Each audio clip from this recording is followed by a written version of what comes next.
Hey, Hickok 45 here. Finally got my hands on an AK74. Yes. And we're going to take a couple shots here. I thought I'd start out at 230 yards trying to hit the small plate over there, even with the stock sights. Was able to hit it a couple times just messing around here. So we'll see if we can do it on camera.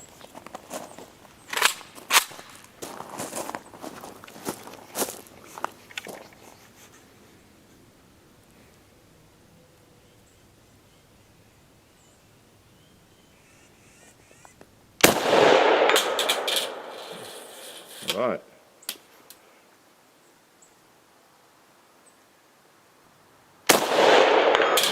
All right. I love that sound. Oop, don't like that sound.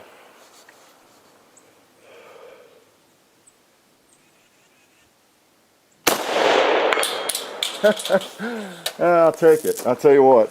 The stock sights, again, with my astigmatism, I don't get a really clear sight picture, but I'll take that because I'm not the best rifleman in the world, that's for sure. So let's walk down to the shooting table and play some more with this. It is an AK74 and shoots that little round that's more like a 5.56 by 45, but it's actually, what, a 5.45 by 39. And that's what the AK-74 shoots. And you know, people over the last year or two, as they see me out with my AK, my arsenal, they'll make comments, hey, that's an AK-74, it's not an AK-47. It's because of the muzzle brake I have on it. I do have the AK-74 style muzzle brake on my arsenal, as you saw over there. And yeah, I mean, it came on it. You know, I didn't put it on there to try to be a AK-74 wannabe or anything. So we're hot. Maybe I ought to take a few shots close range here before I do too much messing around. But this is one that is made by, you know, offered by Century Arms. It has the NoDak Spud receiver, and I understand they're fairly common, and some of them are really nice. This one seems tight and seems well made.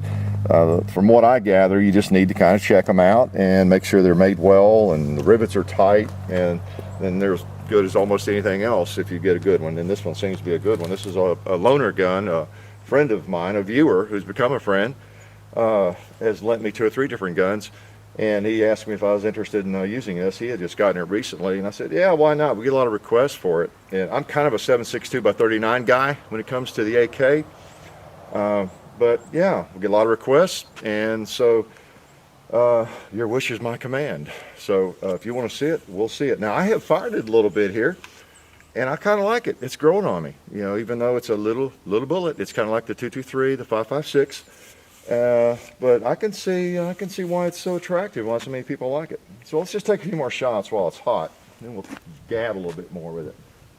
All right. Now, I had raised that sight a little bit for the 230 yards. Let me see where I need to hold over here at about 75. Have my safety off? Yeah, good idea. Pop it off.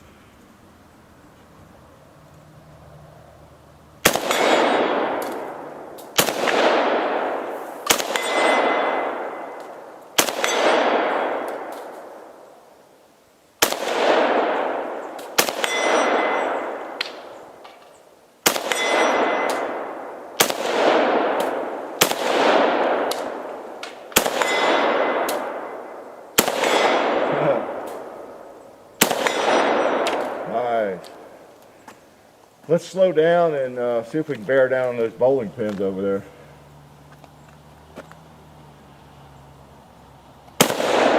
All right, I'll take that. I'll take that. Well, now I'm having my summer problem. My glass is fogging up. So that is that's interesting. That's a nice piece of hardware. It has a Tapco trigger in it. And if you recall, the Wasser we had, since traded or sold, it had a Tapco trigger. And I don't know about other Tapco products, but man, they make a trigger. That is a nice trigger. It has a nice break. I wish I had it in my arsenal, to tell you the truth. I guess, you know, the people that make those might not want to hear me say that, but That is a sweet trigger. Let's go ahead and empty it, or take the mag out rather. Take a look at some of that. Get that round out of there. And there's the, there it is. You know, I'm still kind of a traditionalist, you know. It still looks funny to me. There's two of them together there. So we got some of these little bullet action here. If you look at cartridge, the first two there are the 5.45 by 39, and then you see the 223, the 5.56 there has a longer case. Then you got the 7.62 by 39 next to the big boy, the 308 or 7.62 by 51 rather. Yeah, so we got the big 308, 7.62 there, and then you got the AK47, and you got the little guys that shoot the 55 and 60 grain bullets generally in that vicinity. So now all the differences between the 5.56 and this round, other than just a little bit of difference in size, I'm not really sure. I'm not going to pretend to be an expert in it. I think from what the little I've read, there is some difference. Of course, from what I've read, the 5.45 doesn't have quite as much pressure, and I'm thinking it doesn't have quite the velocity, but it's a high velocity round.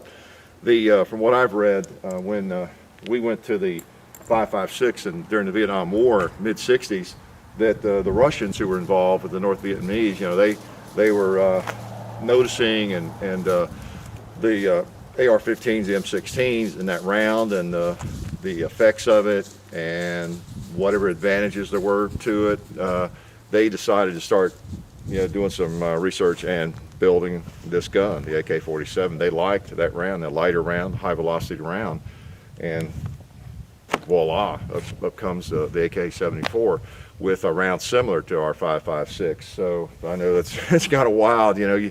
There's so many schools of thought, you know. A lot of people, even military people, they want to get rid of it and get with a bigger round. They'd rather shoot the AK round, you know, or I always call it the AK round, but the 7.62 by 39, you know.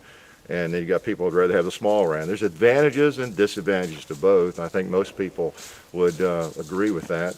And one of the advantages is, of course, the light little round. You can carry a lot of ammunition, you know, with that. You can carry many more of those easily, a lot lighter than you can, you know, a whatever 125 or 140 grain bullet. So anyway, and it can be a devastating round, no doubt about it. Very effective. So I'll leave that to you guys to decide what you like better.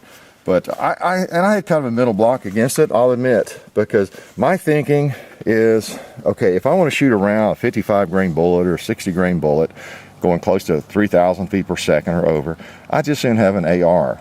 I don't know, it just seems to make sense to me, not a big heavy AK. And so I was never drawn to the AK-74 for that reason. Although I had one at one point back in the 80s and traded it off. So I don't know, to me that's why I just like the 7.62 by 39. However, I will have to say, after shooting this a little bit, I probably shot, I don't know, 100 rounds or so just messing around with it. Really is fun. It's fun to shoot. In semi-automatic format, I'm not sure you know, it has any advantage. I think I'd rather have the 7.62 by 39. I can see though, because one of the reasons they went to it was the fact you get flatter trajectory, you know, longer ranges, and you also get less recoil. I mean, think about it. You know, it is a fairly heavy gun. You know, the AKs are. And if you're shooting fully automatic with one of these, and I've not fired one of these fully automatic. I've fired the 7.62 by 39 a couple of different times. I mean, it's you got to hang on to it, you know, if you want to keep the rounds in the vicinity. But I can imagine this would be a lot sweeter to shoot fully auto. And someone who's not highly trained or has not shot all their lives, especially, as a lot of people have not, you know, you could pick this thing up in full auto, and if you weigh 98 pounds soaking wet, it's not going to knock you all over the place. You know, so it would be sweeter to shoot. I can see the advantage of it. I really can. So it's been a little bit of an eye-opener for me. It's pretty neat. And this particular gun does seem well made. I've not had any malfunctions. I've shot this ammo here I got at Walmart. You know, you can get that by the truckload at Walmart. Actually, the fellow who lent this to me supplied that ammo. How's that for a great guy? You know, give him some ammo. I'm not going to shoot all his ammo. I'm trying to replace all that. I bought some wolf ammo and shot that. And so we may try that. That's a 60 grain bullet. But there's a lot of ammo. It's priced right. So that's one of the advantages to it. It's lighter, and this is cheaper to shoot, I think, than the 7.62 by 39. So you just don't get a lot less expensive as far as shooting a high-powered rifle round, I guess, than this gun right here. So let's shut up and shoot the thing some more. What do we got here? We got to empty this magazine. Well, I think it's 2-liter time. Oh. Makes short work of that, doesn't it? I see a paint can sitting down there. Woo, coming back at me.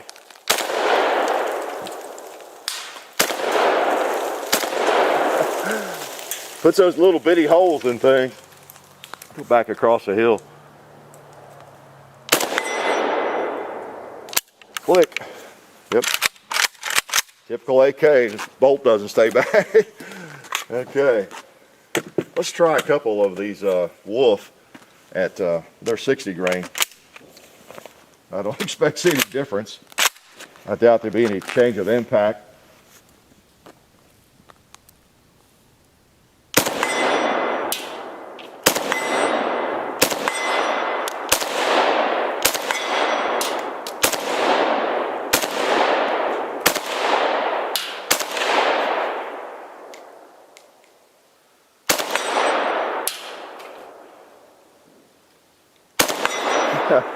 Okay, trying to shoot too fast. A lot of fun, I like that. Let's take out this 2-liter here right in my face. Where should I hit him? Top or bottom? Let's try right in the middle. All right. Poor guy. I'm gonna rack off a few kind of quickly here just into the hillside. Oh, how about the burn barrel? Just to get a feel for it. So I can get an idea, you know, in terms of the full auto version, maybe what it would feel like and how much it would jump around. Oh yeah, that is sweet. There's virtually no recoil. In full auto, you could hold that thing right on a saucer, I would think. Pretty nice. Try near the bowling pin, put a little pressure back on me. Got a malfunction. It didn't like to be shot fast. That's interesting. So let's put that over here. Okay. That was Wolf ammo. I don't know if that tells you anything. Woo, she's hot. All right. All right, I'm happy.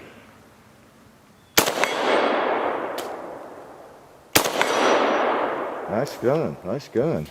Okay, let's play down here with some of our jugs. Okay, so we had one malfunction with Wolf ammo, and I don't know what kind of difference we have there necessarily. That doesn't tell me anything, I guess. I'm not an expert with these cartridges or guns, but can happen with anything, I guess. I'm not sure. You know, one thing about this gun, it hasn't probably been shot very much, but anyway, if I had 40,000 rounds, I'd be glad to go out and break it in. All right, so that was an empty mag. We got a few more here. Let's put one in our pocket and take a few shots down here in my tactical mag pouch, otherwise known as a back pocket. See, was there anything else I wanted to point out about this gun that I actually know about? You know, they've gone through a lot of variations, and I don't know everything. I know they changed the gas tube direction on the 74s to make it more of a 90-degree angle with the barrel. They were getting bullets actually, when they laid down here, were actually shearing. They were getting some bullet shear, as I read, you know, when they had, I guess it was a 45-degree angle on the gas ports and things like that. They improved. And in the bolt, I'm not going to take it apart, but I know with the AK bolt, the larger, the brother, the 7.62x39 has a little bit larger bolt face, so they were able to use a smaller bolt face because you have a smaller cartridge, hence a smaller stem on the bolt, and it moves faster, and so it's supposed to be more reliable based on my reading. Just because it's moving faster, they increase the robustness of the extractor, and it's supposed to actually be more reliable than the 7.62x39. So I don't know. AKs I thought were just about 100% reliable with anything, but this one's supposed to have even, maybe it's kind of like a Glock, and a 9mm Glock is even more reliable than in the other calibers generally. That's the general thinking. So anyway, let's put some more ammo in this thing and play with it a little bit. I've seen some people who have these things. They've replaced the furniture to make them look a little bit more traditional. There's lots of things you can do with them, of course. You don't have to have the ugly black or the polymer on there if you don't want to.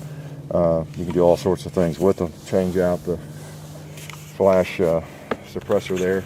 Okay, ammo, that's what I was looking for. Let's go down here and get rid of these jugs. Let's recycle some of these jugs.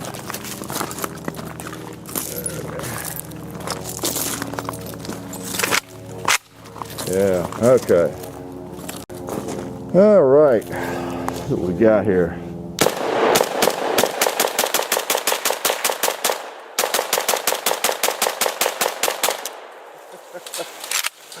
All right, got him good and hot.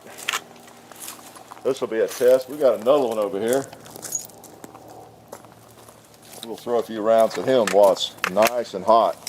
After all, an AK is supposed to work no matter what.